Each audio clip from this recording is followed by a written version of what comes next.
Hey guys, what's going on? It's Caden Cleveland here with the Oklahoma Senate, and you're joining us for another episode of OK Senate on Deck. Of course, we're just like every week, we're joined with our President Pro Tem, Senator Greg Treat. Senator, thank you so much for being here again this week to talk about some legislation, give us all an update on what's happening here at the Capitol. Special guest this week, we have Senator Jason Smalley. Senator, thank you so much for joining us this week. Thank you. Absolutely. So, Senator, just kind of to dive right into the main topic that we'll be discussing today. It's been kind of a really hot topic lately, and Senator Treat, you can kind of speak to why we wanted to bring in Senator Smalley to talk about this topic, but it's on the topic of pensions and COLAs, cost of living adjustments. So, Senator Treat, I'll kind of turn it over to you, and you can kind of run with that topic and explain to us where we're going to go from here. Yeah, thank you. COLAs is a big issue, cost of living adjustments. Mm-hmm. The Oklahoma House of Representatives passed a COLA of 4% and sent it to the Senate, and that's in committee right now. And so I put together a working group, had Senator Smalley chair that working group. Yep. Based on his years of experience in heading the Pensions and Retirement Committee and his passion to get things right. So we appointed people that were, I think, represented the whole gamut within our caucus of yes, a COLA now, to never a COLA, to hey, let's get it right and let's right. follow the existing pathway to get there. So I think it ran the whole gamut. You've had your round of meetings, and I'd like for people to know, since you haven't been on deck, I think you've done some of the other stuff, but tell us about your district a little bit. Tell us about your experience on the Pensions Committee. You know a lot more about the details of how we got solvent again than many members did. Mm-hmm. And I think we could have this time to kind of be a little educational. When I took office, teacher pensions were funded at 47%. Now what are they now? 72, 74, mm-hmm. Yeah. Between there. And so we've invested a lot of money, a lot of time and effort to get to that point. I'd just like you to kind of share a little bit of the historical context, a little bit about yourself, and then we'll get into a deeper conversation. Yeah, appreciate it, Pro Tem. Like the Pro Tem said, Senate District 28, which is Lincoln, Seminole, and Pottawatomie counties. But my experience with the Pension Commission and the Pension Committee and Retirement really came from when I left the House of Representatives, came over to the Senate. We had some restructuring at that time, and the Pro Tem at the time, Senator Beekman, asked me to serve. So it was really my first chairmanship and first real responsibility. I had no interest whatsoever other than being told, hey, this is what you're going to do. So it was really... Beekman did that. Yeah. And I have no experience really in the private sector about it. So, when you want to try to be detail-oriented, you want to get things right, you dive in and you try to understand a lot of stuff. So one of the major issues with pensions the last couple of years has been the unfunded liability. I mean, how much of the state's responsibility and how much do we take it and how much do we put in? Years ago, our predecessors, regardless of affiliation, really gave COLAs out every 2 years, some in political patronage, but a lot of it was due to the detriment of the system by paying for it out of that pension system. Right. And it just created a huge unfunded liability all across the board. There began a series of borrowing money from some systems to start up other systems without putting it back. And a few times it was put back with interest, so I want to give credit where credit's due. But you're right, Mr. Pro Tem, we've went from 46% all the way up to about 74%. A lot of that's been due to good fiscal Republican policy with OPLAW, the Pension Liability Act. And with that being said, another was a commitment by Republicans to put in $300 million every single year of off-the-top money into teacher retirement.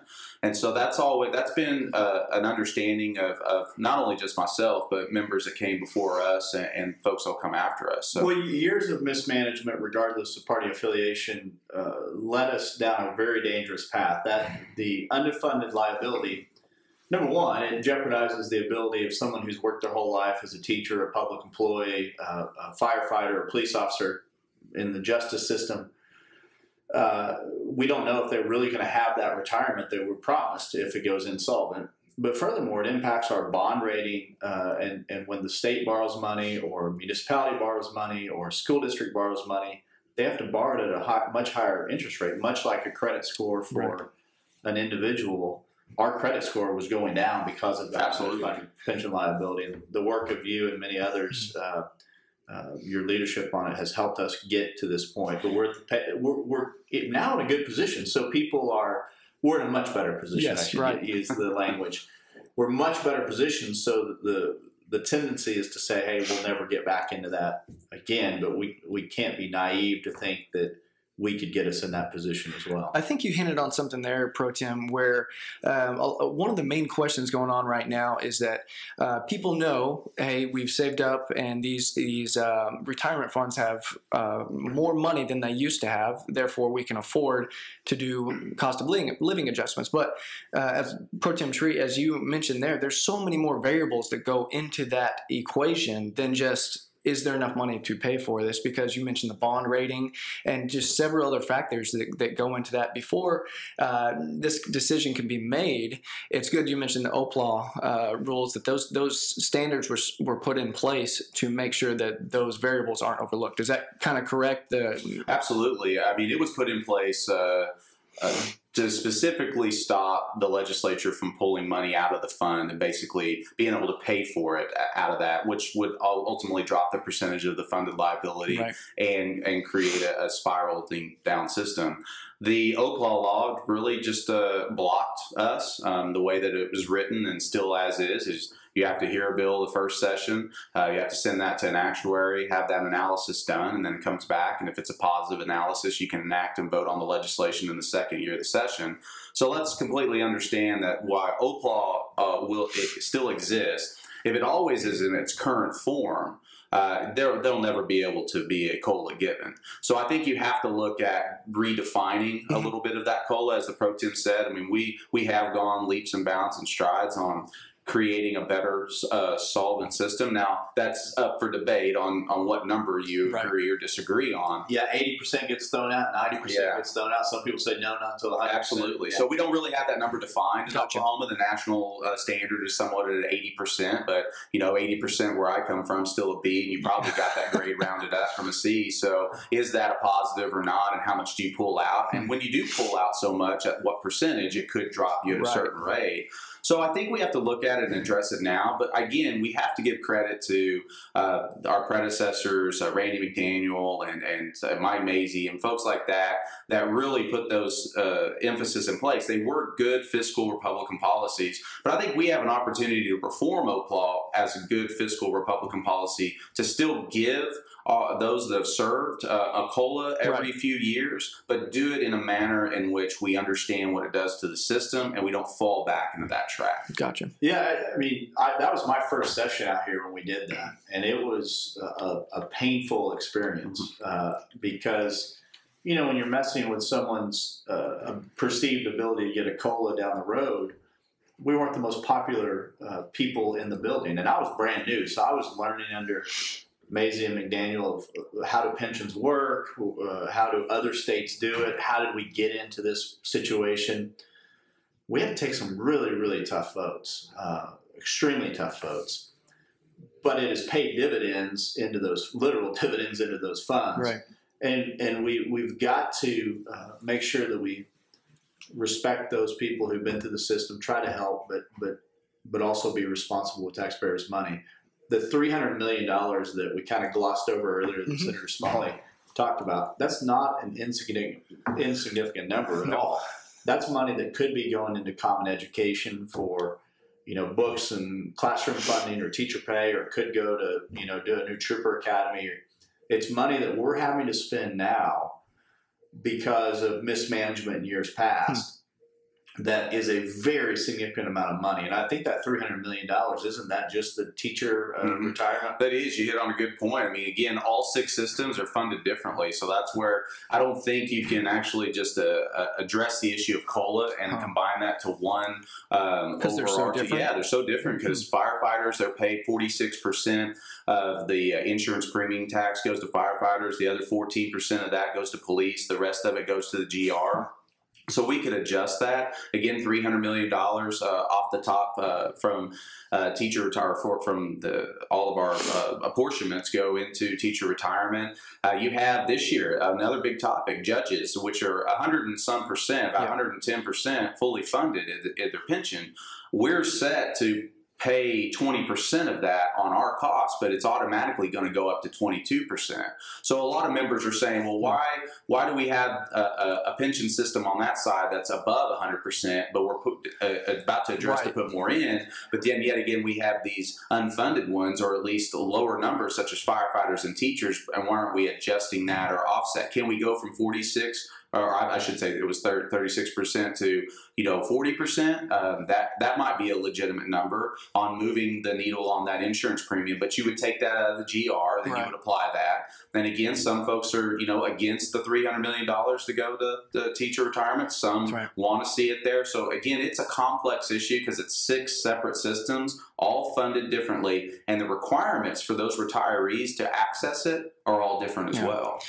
Well, and real quick on the difference, I mean, like firefighters and police officers in 1985, Congress passed a law saying municipalities didn't have to participate in Social Security withdrawals on someone's paycheck. So some of these systems they're just to underscore how unique they are. It's something before I got in the legislature, I did not realize that many firefighters and police officers are not part of that. The Social Security system that the rest of us are. Well, I think it's a great point, Pro Tim, because when you look at fire and police opting out of Social Security, they don't receive that COLA from the national level when Social Security goes up or they adjust it. So some here in the legislature have even commented about, okay, do we only give COLAs to fire and police because they opt out? And are the other members of and those pensions, are they deserving of a COLA, or does that move to a 401k, defined benefits, defined contribution conversation? So again, it complexes the issue because just again, those individuals such as fire and police, I mean, they're not getting Social Security as well. So some folks would say that's right. Some would say it's wrong. It's just, again, more complexities in the conversation. It sounds to me just like from this brief conversation that I think, again, just as you mentioned, this is a highly complex conversation just to understand and grasp the whole system, because there are 6 different systems going on that are so diverse and so unique, each one.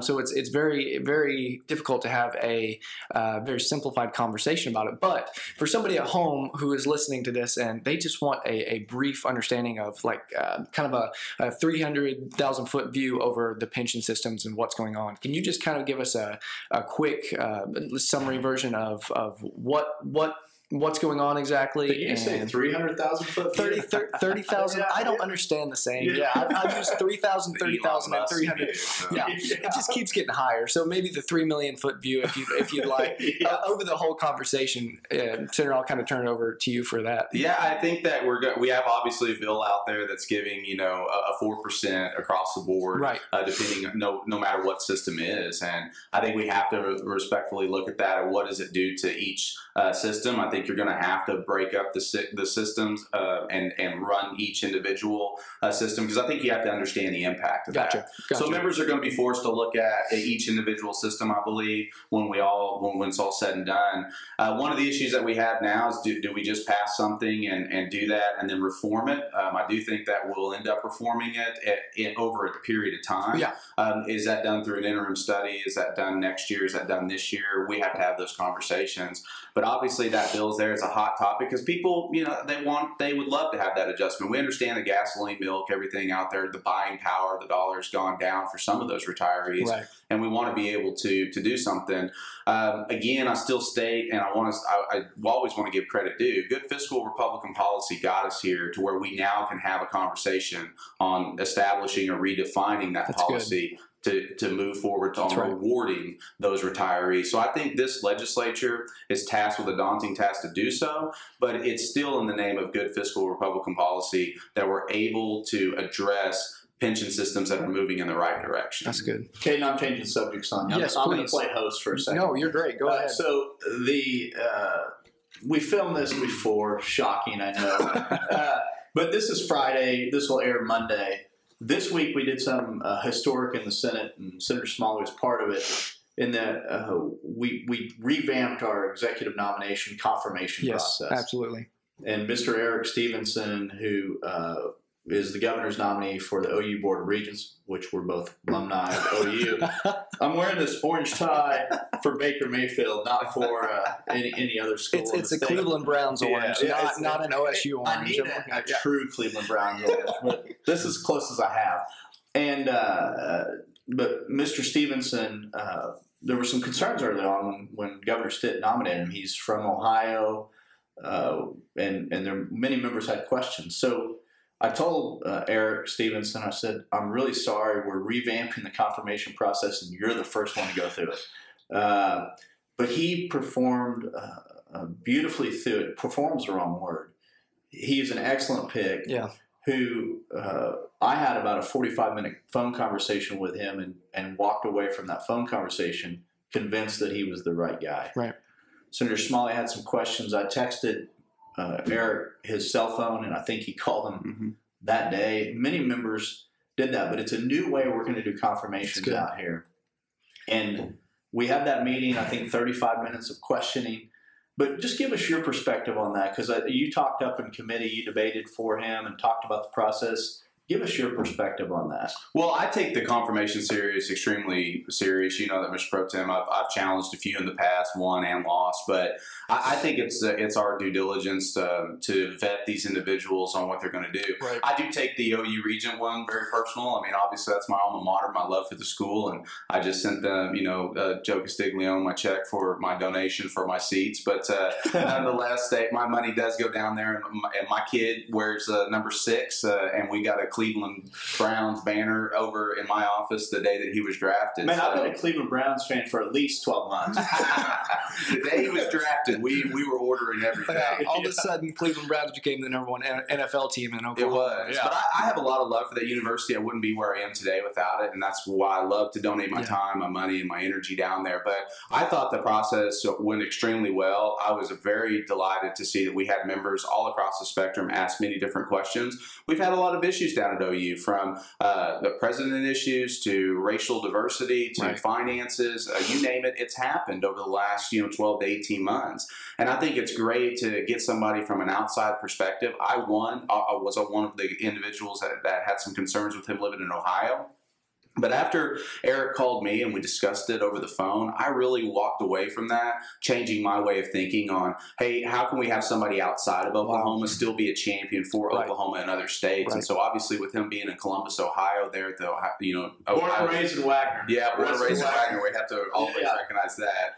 But I think that's a great opportunity with him having his, other college experience and traveling around the nation to be able to be a champion for Oklahoma abroad. And again, we're moving into a new age. We're obviously got some interesting technology here. Technology is moving in a direction to where if Mr. Stevenson didn't have to, or couldn't make it back, he would still be able to communicate his thoughts, processes, and understand what's going on campus. So I think from a national level, he's going to be able to address some culture issues all across the United States and address that and bring back some solutions to OU. Right. Well, and I think it's awesome because, you wouldn't want the whole board to be people that live out of state.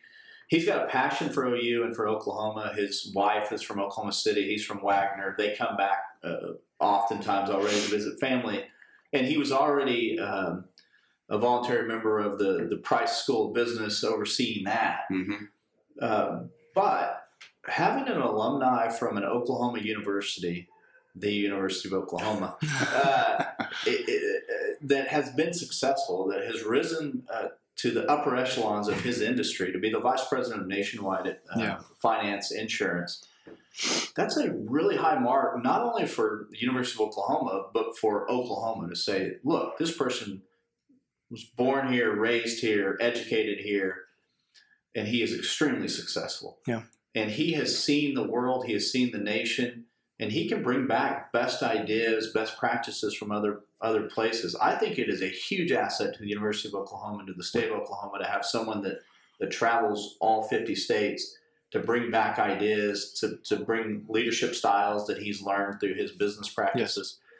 So I'm excited about it. That's awesome. Well, one thing I thought that Eric said that really won me over was when your governor calls and ask you to be involved, donate your time, and come back to Oklahoma and give back to a school that's given so much to you, why wouldn't you? And to me, I think that as I think good stewards and we're trying to be men of service and serve our state in a different way than most do. I think that's a great opportunity for him to donate his time and experience and give back. And to me, that was just a very heartwarming comment for him to say, why wouldn't you? And he came in the day before. He met with, absolutely. He met with members of the Republican caucus. He met with the Democrat caucus. He met with me. He met with the minority leader. He met with the legislative black caucus. I mean, he was not afraid to talk to anyone about any concerns they had. And I think he set the standard for how these confirmation hearings should go here forward. Couldn't agree more. If you're not paying attention out there, the legislature is making huge adjustments, I think, we talk about government accountability, these exec nom process, just things that can be overlooked but are actually huge adjustments, huge changes that will benefit our state for, I think, the next 100 years. And the committee vote was 13-0, much like our season when we won the last national championship. And today, what is today? April 4th? Yes. April 4th, mark my words. I have said this, I think, every year since 1983, I think. We will win another national championship at OU. Right. And we will have the next Heisman Trophy winner. I just don't know who the Heisman Trophy winner is at this point, but I do know we'll have another banner. There's a very good chance we could have 3 Heisman Trophy winners back to back to back. Absolutely. Not a very good chance. It's going to happen. I'm sorry. I'm sorry. It's happening. It's been stated right here. I'm sorry. Yeah. But because of that program, I mean, regardless of being an OU fan or anywhere else, that program has really brought Oklahoma to the forefront. And I think, again, partnering with new President Gallagly and Eric being on the new regents, a great opportunity to promote Oklahoma both nationally and in our state. So regardless of, what school you go to, you got to be proud of those guys for bringing in and redefining the culture down there. Well, guys, the bell's ringing out on the Senate floor. Let y'all get out there. But Senator Smalley, thank you so much for joining us this week. And this has been such a huge topic of pension reform and the latest talk of COLAs. Thank you for just taking the time to explain that to us and walk us through the historical context of that, because it really helps us to really grasp and get a hold of the whole topic. So thank you for joining us this week. Absolutely. Pro Tim, do you have anything before we sign off? Yeah. Hey, I received an email from a person who was listening to us about a Pro Tem appointment. That excited me. I want more. Yes, give me more. Send us emails. You always have to remind me what the email address is, but send us emails. We need good quality people, much like Eric Stevenson, to serve on boards and commissions all across the state.